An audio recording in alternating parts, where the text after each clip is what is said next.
I'm Matt Godbolt. And I'm Ben Rady. And this is Two's Complement, a programming podcast.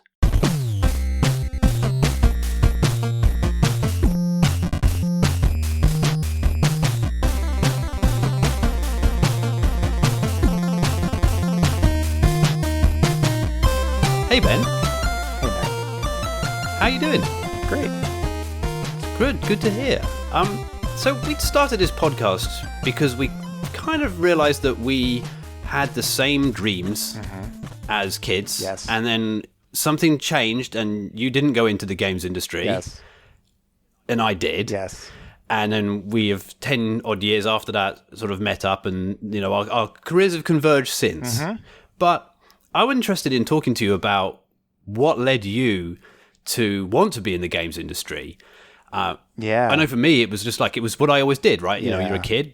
That's what you want to make. You want to make games. But I don't know if that's true of you. And so have you ever written your own game? So I have written some computer games. None of them are notable in any way. I have made some board games that I have produced and sold. Which has its own sort of interesting aspects to it. It's not quite as techy, but maybe a little bit in some ways that you wouldn't expect. I mean, that sounds very techy. Yeah. I mean, yeah. There's a lot of things. Yeah. Right. Okay. Like the mechanics of the game are a technology all to themselves, right? Like, you know, if you're doing like a side scroller game, like, you know, the way in which you jump and how you land and how much control you have over as you're floating through the air can sort of make a huge difference. And obviously, like if you hold the jump key down longer, do you jump higher, even though that's irrational and doesn't make any sense, but it's kind of needs to be there. How many pixels off the edge of the platform can you actually go before you start to fall? Right. Those kinds of tweakables. Right, yeah, okay. Right. And then obviously for like strategy games, you know, there's the whole like mechanics of the economy, you know, some 4X space game where you're like, oh, you're trading iron for hydrogen across the galaxy, and, you know, the mechanics of that and the economics of that can be really nerdy too, right? I was going to say that's where you need a sort of degree in economics to be able to vaguely understand how everything fits together and not leave yourself open. Right. Because the worst thing in the world is you put your heart and soul into a game and then some nerd on the internet in like 5 hours be like, yeah, if you just trade hydrogen for iron, you can make an infinite amount of money and then win the game in 3 hours, right? Like that's just like, oh, exactly. God, what have I done? Yeah. But so did you actually, I mean, obviously we can talk about your board games and I'd love to hear about what the process is and that, but before we get there, what made you want to be, what made you want to make games? Yeah. Well, I mean, I played a lot of video games as a kid. I played video games on my Commodore 64, which I enjoyed a lot. Played a lot of Defender. That was a fantastic thing. I had a Sega Genesis system. I played a lot of games on that. Eventually I got into PCs and played, you know, Heroes Quest and Space Quest and a bunch of other games in that era that I really liked a lot. We were just talking the other day about, earlier today, I think, about how I'm super jealous of my oldest child who can just pull out her debit card and go onto Steam and buy any game at any time, whenever they want, and instantly get gratification from that. And when I was that age, I had to take a trip down to the mall and go into, you know, Babbage's software shop where they sold software in boxes on floppy disks.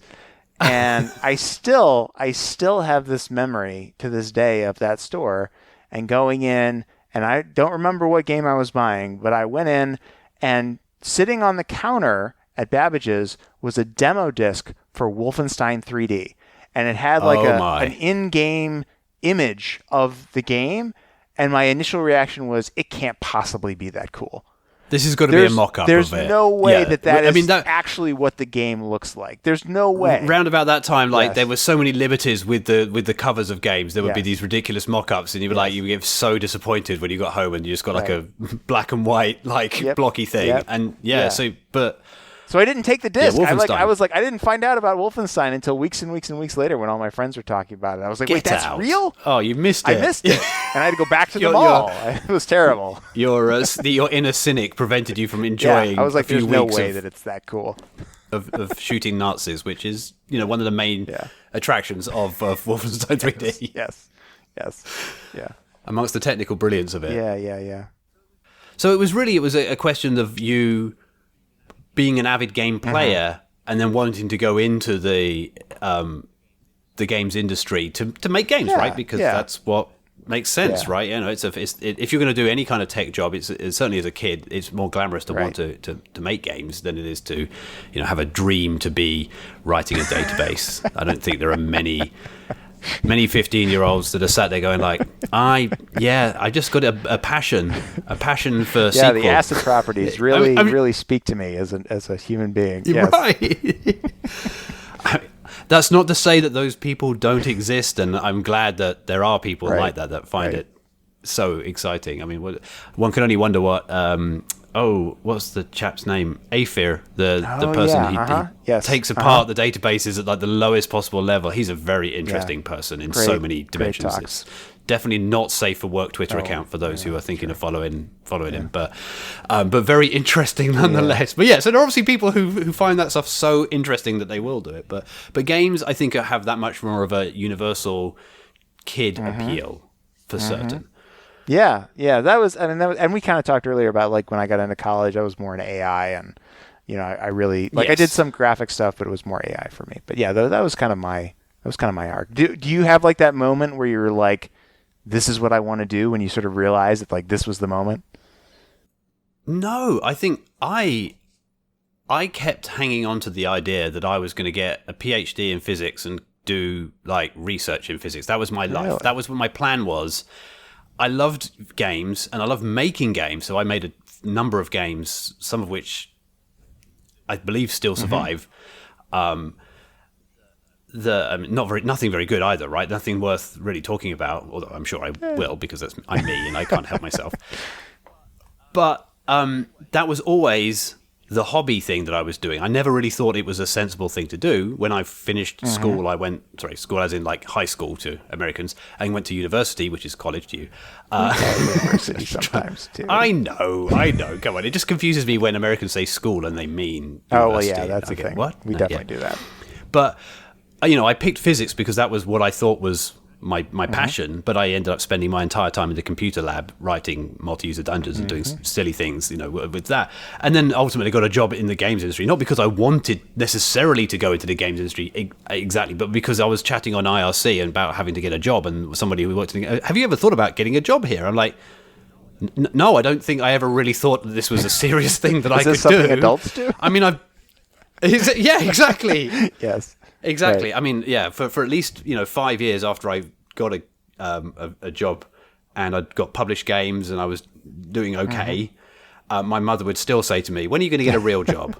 And to an extent, I think I felt that myself. It's like, well, I got paid to do this. It seems too good. I mean, not very much, admittedly. I didn't get paid very much at all for a long time, but that was the games industry at the back then, certainly in North London. So yeah, I mean, I had written a few games because that was what you did. Those are the most interesting tech things to do. Around that time, in the UK at least, the market was, there were a lot of black market floppy disks going around that you could get games with, but there were also a number of magazines that you could buy from the newsagent, and they would have type-in games. And so you would sit for many hours and then you would type in a somewhat decent game. And some of them were pretty good, actually. And that's mostly where I learned the tricks, right, was debugging other people's code. Not necessarily it was their problem, but because I typed it in wrong. And then or there's like they printed it where you went wrong. Or they printed it wrong, right. They were actually pretty good about that. That wasn't such a big deal. But the first programs professionally published that I had professionally, my first professional programming work was writing type-in programs for these magazines. Like they didn't know that, me and my mate Richard were 13 and 14 at the time, sending in stuff, and it was like, £10 here, £5 here, £50 for the, like the star one, and that's a lot of money.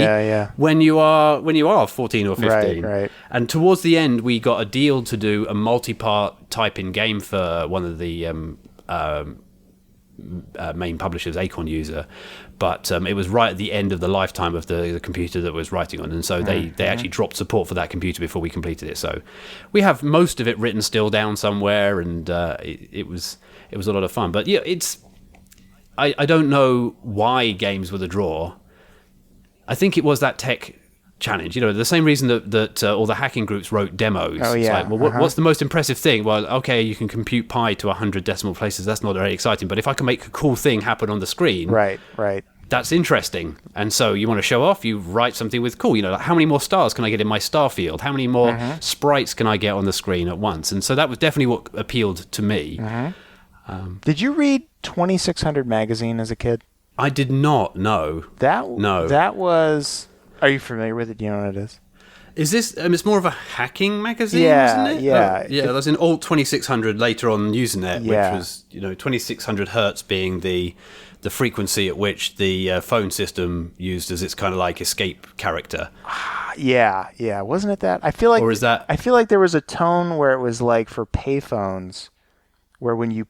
Like, everything was in increments of nickels. And so when you dropped in I'm probably botching this. This is literally like 30 years ago, but like you would drop in a quarter and you get 5 of these beeps, right? And so you could build something that just made that tone and play it into a telephone, and each beep was a nickel, right? So if you wanted to make... And so you could get free phone calls, basically. Basically, yeah. And I have this memory that's where it came from, but I'm probably it could be that. I know there were different other tones. There were the ones that I remember were the freaking tones, which were once you could get like a switchboard to put the phone down, and the line was still open, and essentially it was dead, waiting for you to put the phone down. But as far as the exchange was concerned, like the telephone exchange was concerned, it was an empty line, and then as long as you knew the magic code that the exchange used itself to like communicate lines, you could like dial out long distance and say, and it was billed to either the person who just put the phone down, or it was not billed at all. It got lost inside the cracks. And again, I'm also probably butchering this, but like these were simpler times when literally the frequency of a tone down a line was the only communication channel that was available to you, and then there's no cryptographic signature on right that. So it's like anyone there's no private key involved here. There's nothing like that. Yeah, exactly. And in fact, what was it? Captain Crunch, the hacker, was so named because he found that the whistle that you got out of a box of Captain Crunch cereal happened to be that 2600 hertz. Yep. And so that was it. You just got your Captain Crunch, and then off you go. Whatever you were doing with it. Yeah. But the reason how did we get onto this? Well, the reason I bring it up is because you're talking about like the type in games and magazines, and they had similar things in 2600. They had type in. It was the first memory that I have. I have this memory. This is the stroll down memory lane for me, this podcast tonight. I remember getting the magazine, and I remember being super fascinated by everything that was going on, and I remember seeing these programs in the back, and I had used BASIC and I had used Pascal at the time, but I had never used C. And I was like, what is this language, right? Oh, interesting. And then a friend of mine started talking about he had gotten a license for the Borland Turbo C compiler. And I'm like, oh, is that the same language from the 2600? And he's like, yeah, why do you think I got it? And that was, I have that memory of like, that was when I first learned that C was a programming language. And I was probably, I don't know, I was probably around the age of my oldest child right now, right around the 13, 14. That's really quite something, and it also shows up how much older I am than you, which is not much older, but or just more into C, right? Right. Like when I was 14, I was programming ARM assembly because we couldn't afford the compilers, and I don't know that my memory was just before going to university, so 17, 18.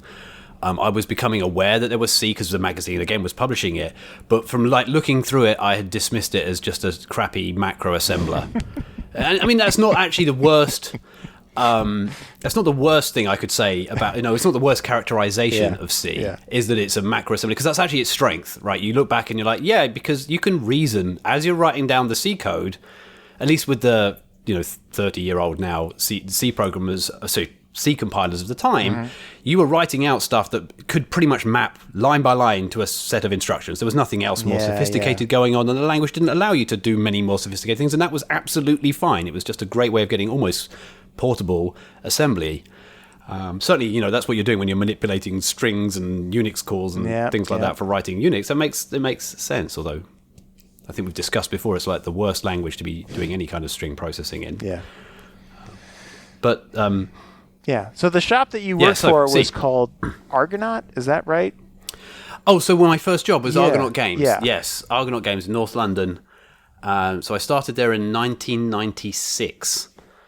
in between my final, my penultimate, my final year of university, I did the interview and they said, yeah, come work for us now. And I'm like, I haven't actually finished my degree. And they're like, do you have to? You could start now. And I'm like, I think my parents would kill me if I didn't finish my degree.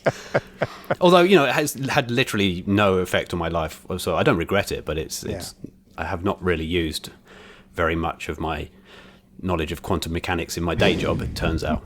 Nor can I remember most of it. Yeah, right. But yeah, Argonaut Games, I've started out actually as a playtester because they didn't know what to do with me. Right. For the PlayStation game Croc. So, we talk about testing a lot, and I think I may have even mentioned this before in the podcast about, the VHS recorder being the most important thing. That was one of the things I was doing was just, 8 or 9 hours a day playing very buggy PlayStation 1 Croc and having it videoed. And if there was a problem, I could call over the people and say, hey, this is what happened. They're like, no. And you're like, rewind the tape and you go, look, see, I'm not making it up. And they're like, oh, whoops, yeah. And they go off and change something. And then latterly I worked on the PC port of Croc. And so I got to actually write, they let me write the front end to that, which was kind of them. And then I got a huge break, actually. I was bigging myself up enough that somebody took a punt on me writing the engine, like the 3D engine for a new game, for a Dreamcast title. This is pre-Dreamcast being even announced, and before it was even called Dreamcast. It was just called Kamui back in the day. Oh, wow. But one of the producers at Argonaut was like, we need somebody to write a new engine, and it's going to be for a new console, so we can't use anything that's already there. We just need someone who we reckon can do it. And I was like, hey, I'll do it. And they were like, you sure? I'm like, yeah, absolutely. Got my fingers crossed behind my back. This should be, I've done this before. That was, I look back and that producer, Nick Clark, taking a punt on an unproven, pretty much unproven programmer was pivotal, really. That was what got me really going in the industry. And that was a lot of fun. I think I've said before that the Dreamcast is my favorite console to have worked on. Just really nicely put together, just the right lowish level, like access to the hardware.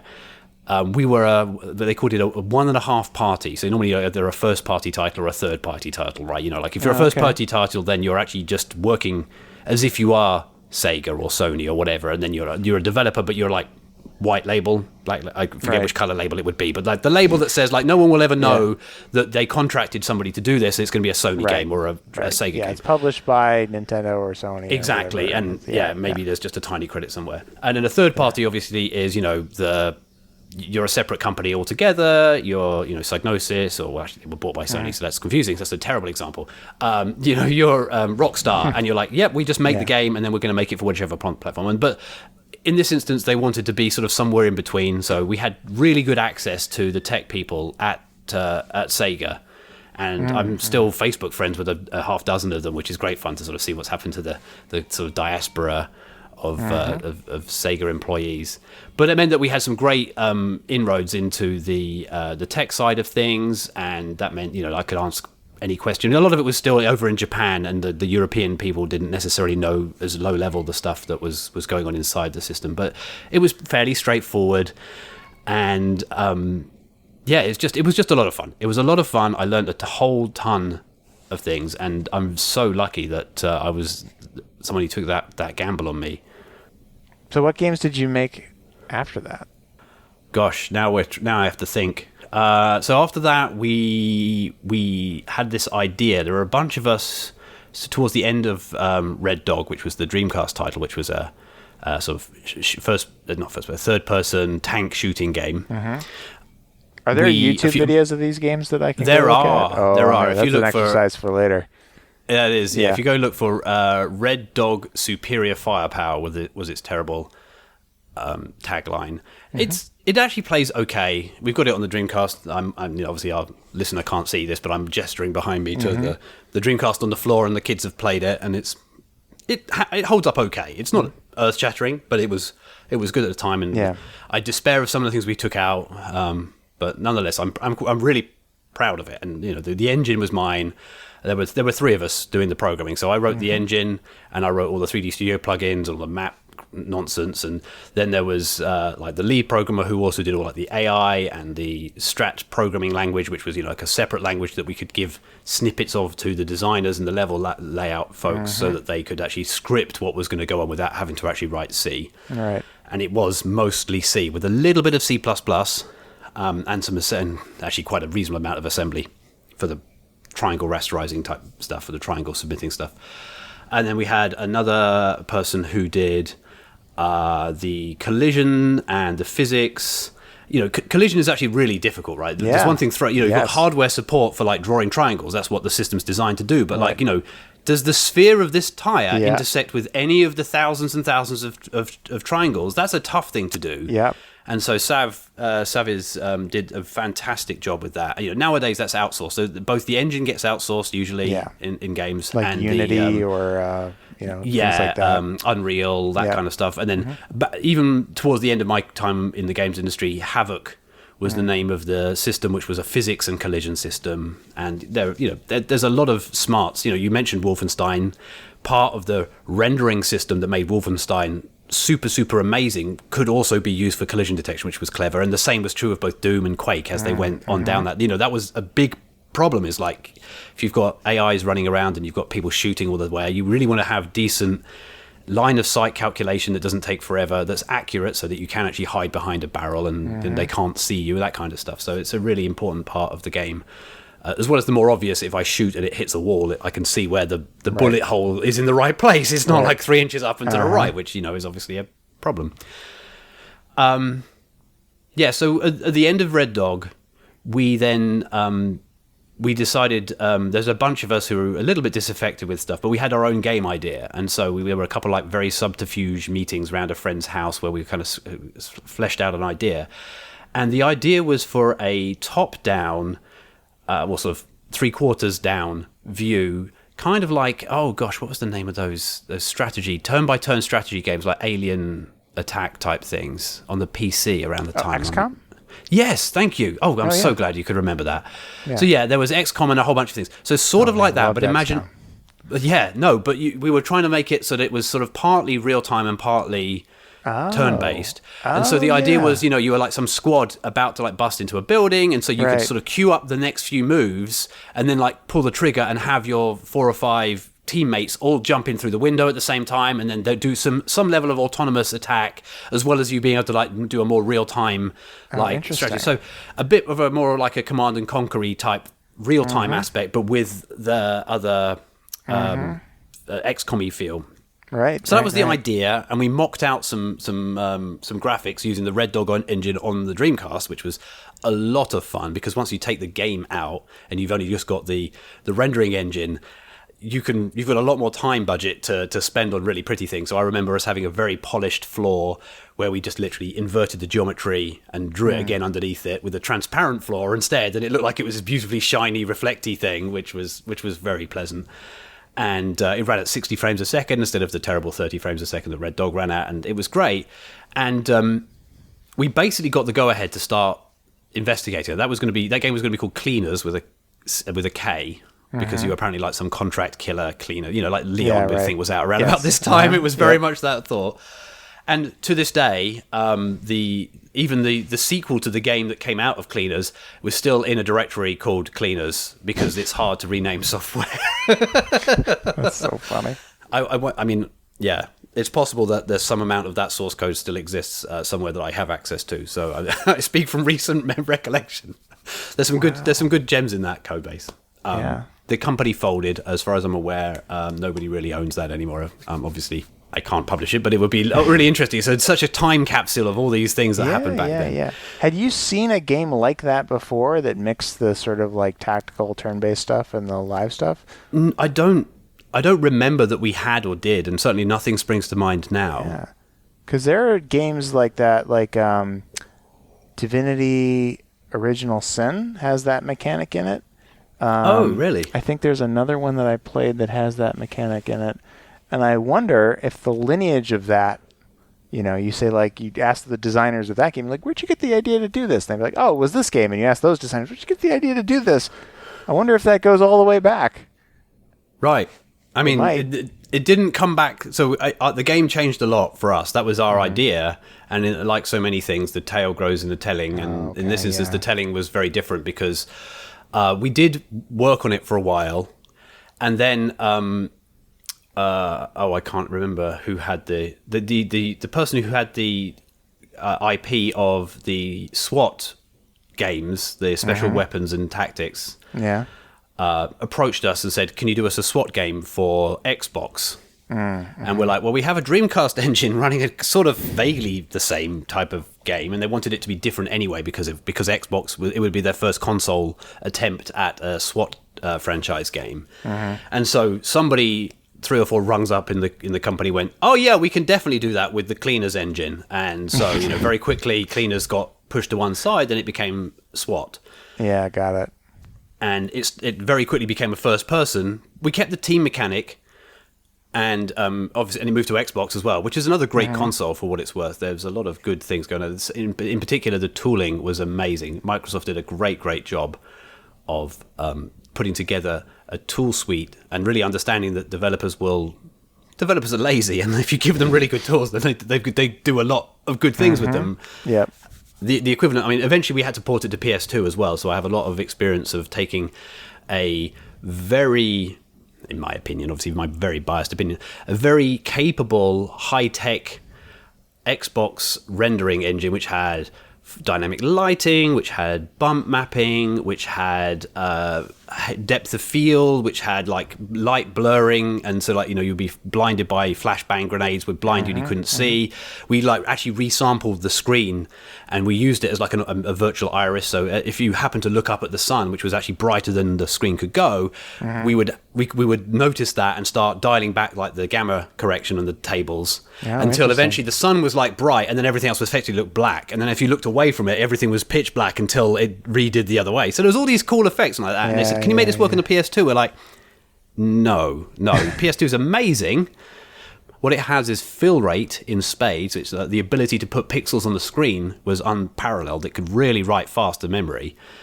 My understanding actually is that some of the units that could do like the per pixel operations were in the RAM cells or very close to the RAM cells, which let them do these clever things like fill the screen really fast and like blend with what was already there. But it meant that you were extremely limited in what you could do because it was like that was the functionality that the hardware had and there was nothing else. Whereas the Xbox, we had like 8 instructions that could run per pixel, and we could do a limited amount of maths in that, and that's how we were able to do bump mapping and some of the other crazy effects that we had going. And we also had vertex shaders, which would allow us to do like a few hundred assembly instructions worth of processing on each vertex. And the PlayStation 2 has effectively a general purpose CPU for that vertex processing, but it was really awkward to use, and you're forever like dealing with like, why didn't this work? Oh, the DMA hadn't quite finished before the next thing needed to happen, and so you're a lot of embedded like plate passing of memory around and being very, very careful. Plus the fact that there was a different CPU from the main CPU, which meant that you were cross-compiling for it if you were going to try and write any kind of C code. But because it was so limited, you usually just ended up writing in assembly directly. And if you were writing directly in assembly, it had no architectural hazards. So if you did add the equivalent of add register 1 to register 2 and store the result in register 3, and then you said, okay, now store register 3 somewhere else, it would let you do that, but the thing is the result for register 3 wasn't ready yet, so you would just store whatever the previous result of register 3 was. There was, it's fully pipelined and had all these levels of pipeline. So our primary IDE for writing VU code, as they were called, was Excel.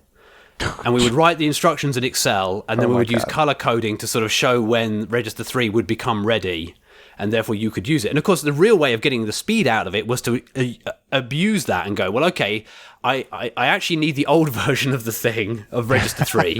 And so if I do that the cycle before it completes, I get the old version, and on the next cycle it's... Pipelining by hand, basically? By hand, yeah. Oh, my God. Sony eventually developed a tool that allowed you to write normal code, and it would do some of that stuff for you. But, just...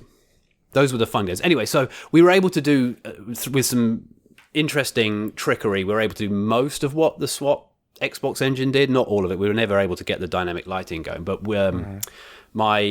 my co-engine writer on that, Nick Hemmings, who I later ran the C++ tools company with, which I think we've talked a little bit about before, he and I were able to work out most of the things.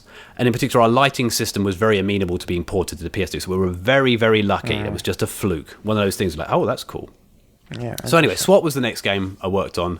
And in fact, during that process, we made a general purpose game engine, which was used in a couple of other titles. Oh, cool. So I've got a bunch of credits in games that I don't even remember them being around. But it was a lot of fun. But as I say, it all came out of someone taking a punt on me. And so I'm, forever thankful. And the sad thing is, there are a number of reasons why. So Nick ended up leaving Argonaut under a bit of a cloud. I don't know that he was cut out for the job that he had. And it came up against him, and eventually I think he may have decided to go, whatever. And I've never been able to, and it took me years afterwards to realize, retrospectively, how lucky I had been, because he was like, yeah, sure, go on, Matt, you give it a go, right? And there was, it was definitely one of those career page-turning moments where it could have gone either way. And so I'm very grateful to him, but he's vanished off the face of the earth. And about every 2 or 3 years, he's got a very generic name, unfortunately, and he seemed to have left the industry. So I've not been able to find him. So if by some miracle he's listening to this podcast, thank you, Nick. You really did send me on the right path in the games industry. And I think as a result of the confidence I picked up from that, it snowballed on to where I am now. So, so Xbox, PS2, and then there were some other bits and pieces, and I'm forgetting a few things in between there, I know. But the last game I worked on was actually one I worked on after I had left Argonaut, after Argonaut had folded, and Nick and I had set up ProFactor, our C++ consultancy and tooling company.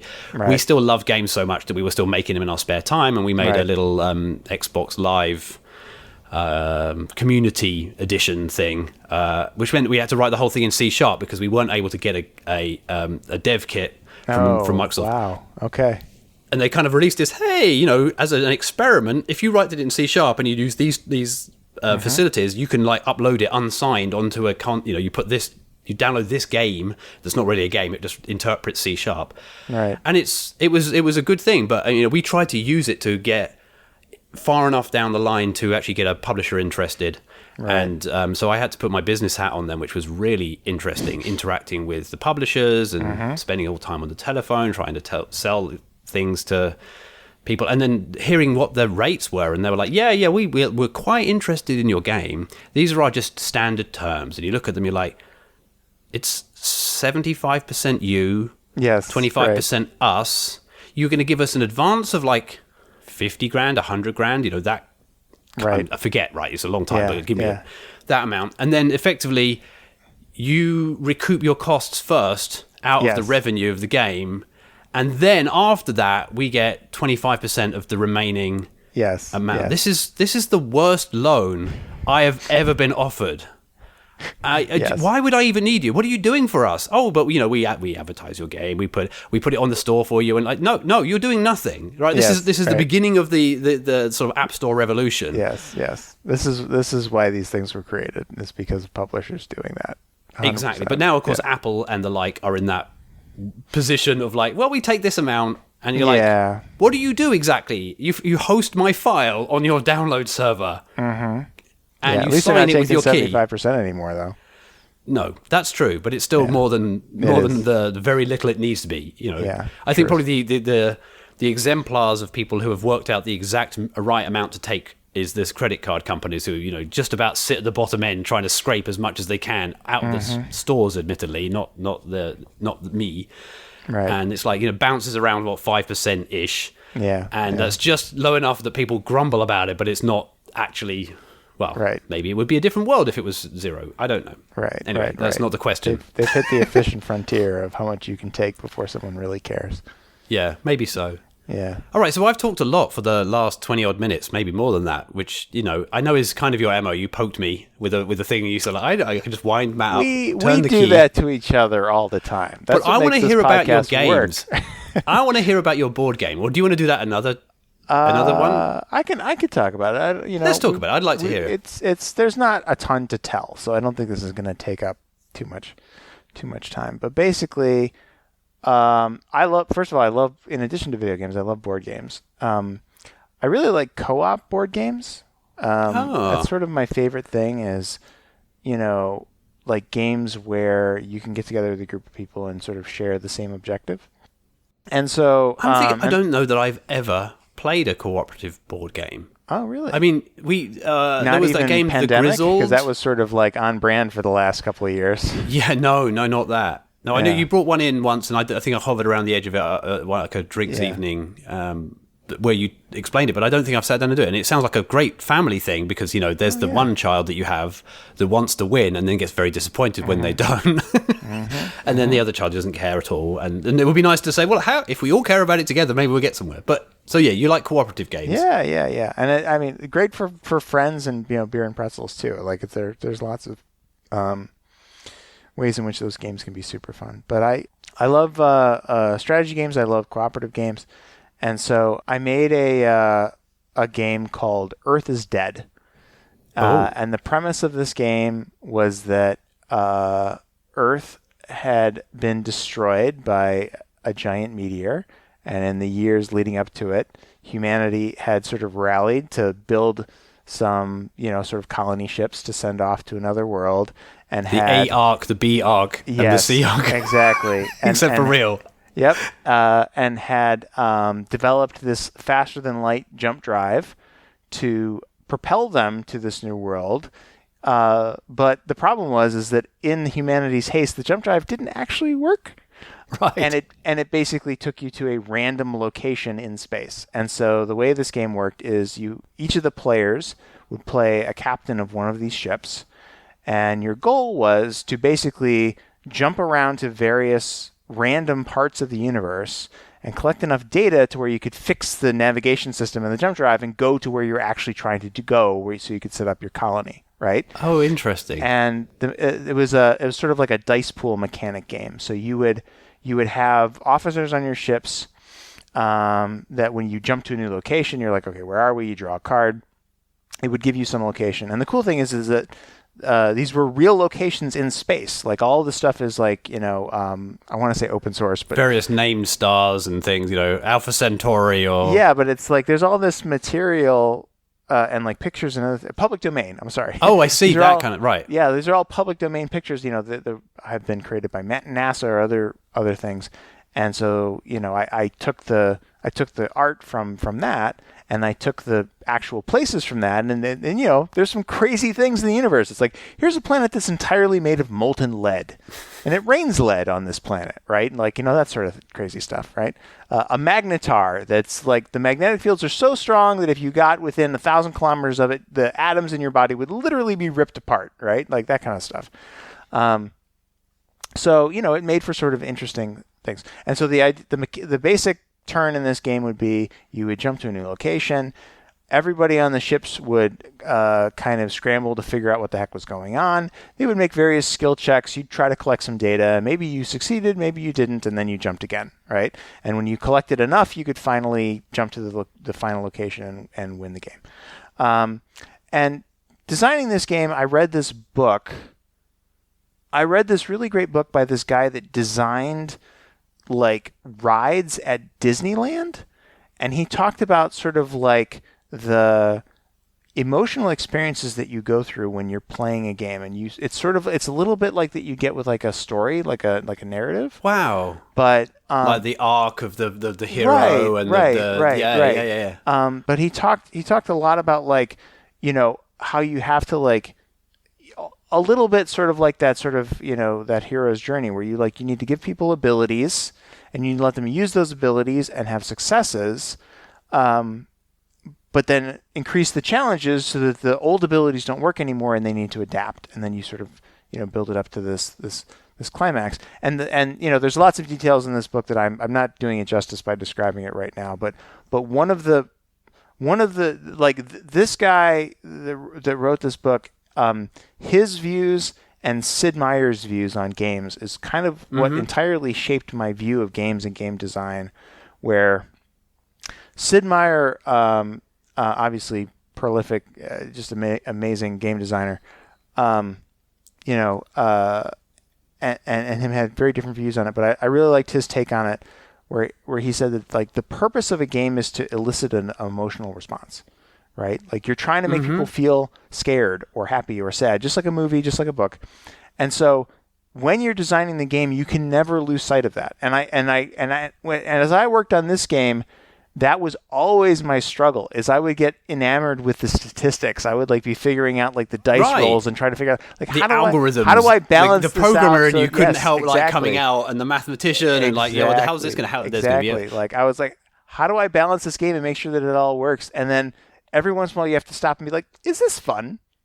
Is this actually fun, or am I just creating a math problem for someone to solve? And I'd be like, no, this is... you and I know people for whom that would be the perfect game. Well, it's true. You know, we should probably talk about it. It's true. But yeah, if you're trying to apply what you've learned from this book, then yeah, you're trying to elicit an emotional response. You're trying to say, this is where you despair. You're like, well, surely we're going to die now because X has just happened. You're like, but if you want people to go on that journey, that roller coaster ride. Exactly.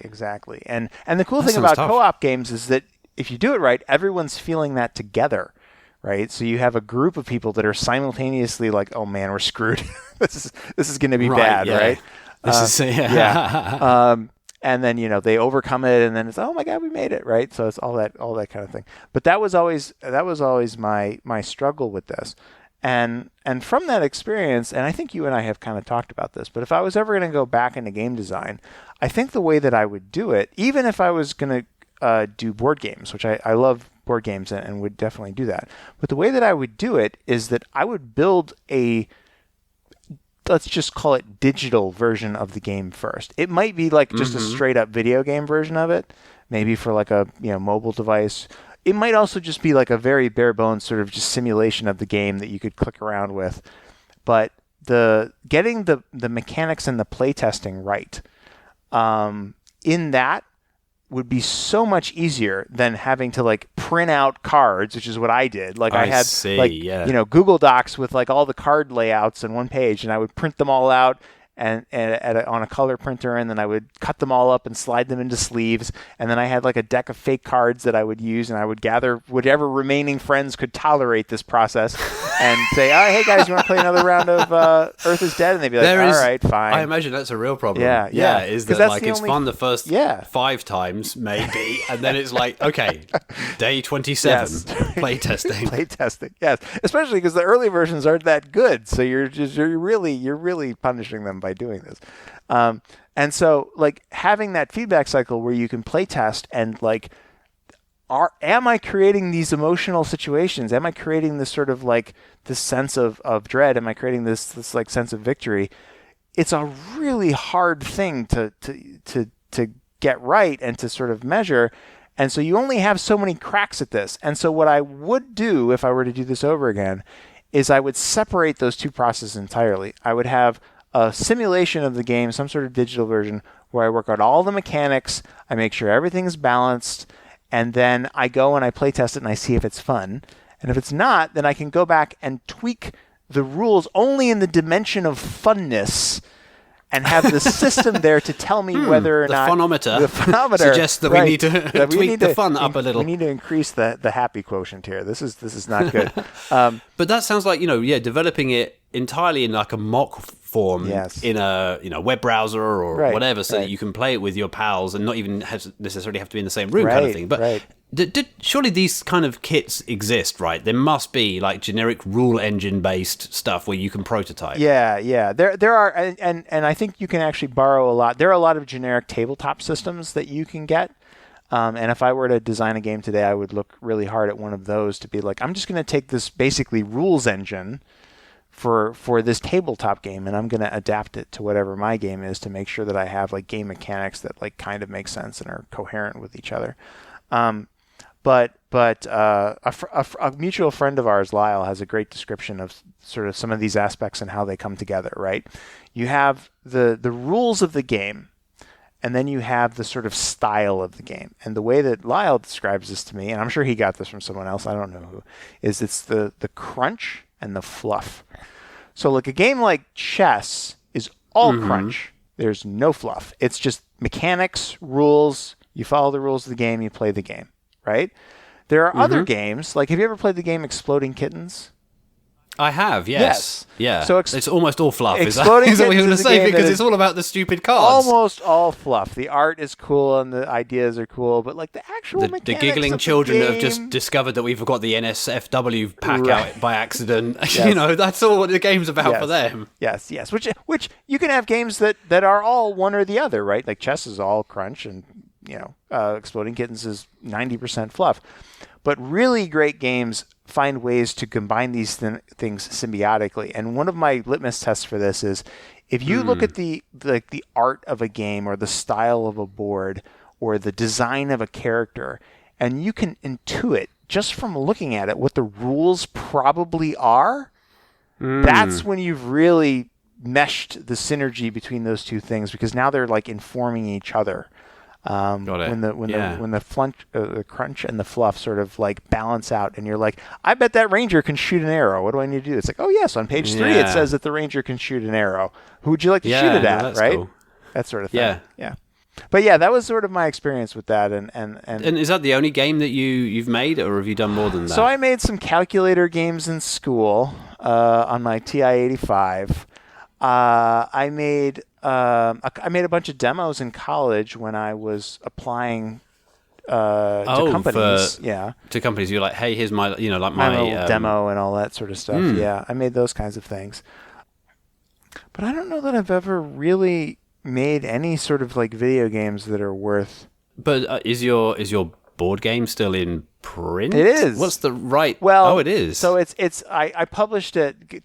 Speaking of publishers.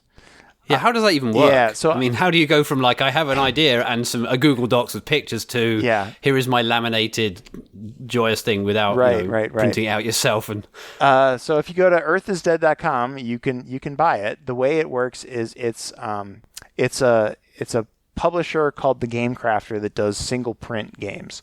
So when you buy a game, they will print it up and they will mail it out. That means it is like on-demand printing. That means it is much more expensive than a traditional board game would be. So my game is it's not that complicated. There's a couple of decks of cards. There's, I don't know, maybe 24 very dear small listener, dice. Ben is gesturing like a sort of like a 6-inch by 4-inch cube-ish. Yeah. It's like maybe 6 inches by 8 inches by 2-inch box, right?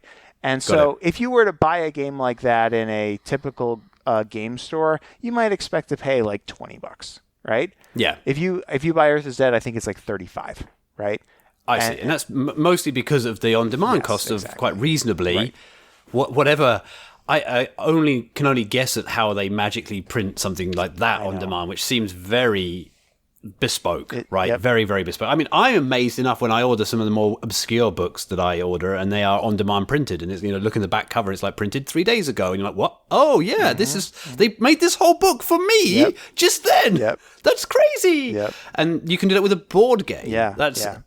Did you have to conform to particular sizes? Did you have to compromise your design for that, or did they adapt to you? Oh, no, absolutely you have to conform. And not only do you have to conform, but there are many, many, many different choices, and they all have different price points. And that greatly informed the design of the game, where you're just like, if I have this rule mechanic, then I'm going to need these pieces, and those pieces cost 78 cents each, and I would need 12 of them, and that would increase the cost of the game by this. So maybe I can do this mechanic. And that whole permutation of like, the rules and the parts and the infinite array of parts that the Game Crafter would offer you, and how much they cost, and all of that was all part of the calculus of figuring out the design of the game. That's how interesting that's so similar to like your day job, where you're saying this trade-off, it'd be really great if we had this, and you're like, yeah, but it's like a 6-week build. Yep. How much do I really need that thing? Well, we'll limp on a bit longer with just cat and rsync rather than building our own like process or whatever. I mean, it does seem that way. Yeah. No, it's absolutely that. Yeah. That's so cool though. I don't think I realized quite how smart these on-demand things could be. Oh, man. That you could actually make an on-demand board game. And this was like 4 or 5 years ago when I did this, so it's probably even cooler these days.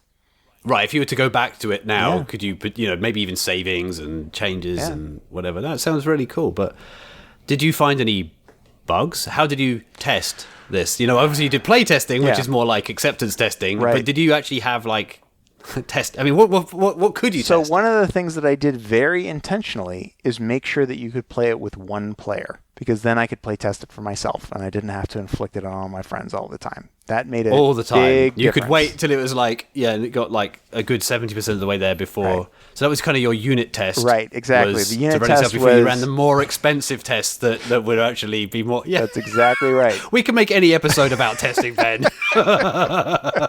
Yep.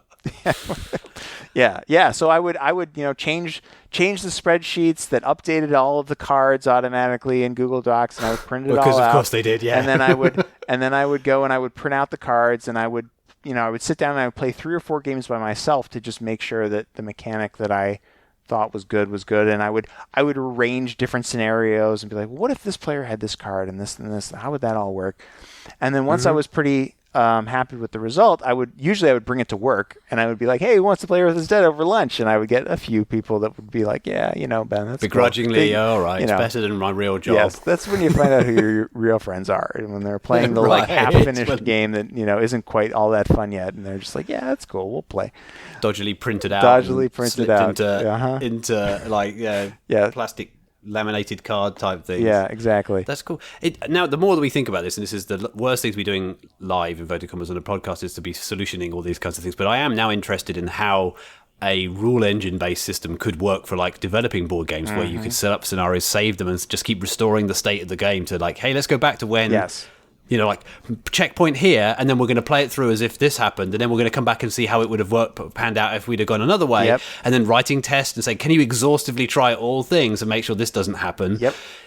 Even to the point where if the like options are relatively limited and there's not like a lot of interperson banter, like I'm thinking like Monopoly's the classic example where like the rules are one thing but nobody plays by the rules because everyone's like no wait a second, what if I can you sell me that for this, or the horse trading that goes on the side. That's difficult to do. But if it's a rule system, you could say point like the AlphaGo kind of like AI system and say play it until you're really good at it, and then you can say, okay, now I'm going to play again. It's like, oh my god, all it ever does is play this card over and over and over and over again, because it's discovered that is the way you solve the game. Right, this must be, I have to fix the game now, because the AI just does this. It just broke it. And bringing this full circle, like this was sort of my dream of like maybe one day when I ride off into the sunset and I get to make board games in retirement. When your cryptocurrency goes high enough. That's right. Cryptocurrency risk, we talked about the other week. Yeah.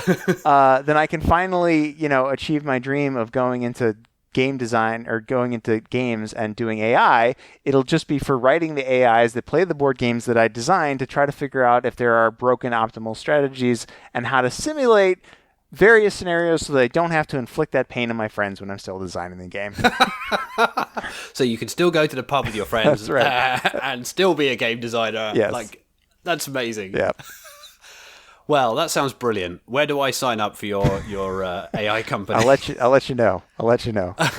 It's cool. Still well, that seems like a good place to finish up. This has been super fun. Yeah. I had no idea about the depths of the things that you could do in board game design. Oh my goodness. And I like nothing more than pontificating about the good old days of my game development career. So this has been beautiful. Yeah. Wonderful times, my friend. Okay. Well, until next time.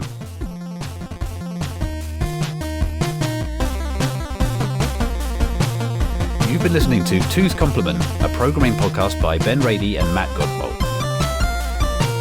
Find the show transcript and notes at twoscomplement.org. Contact us on Twitter at 2CP, that's at TWOSCP.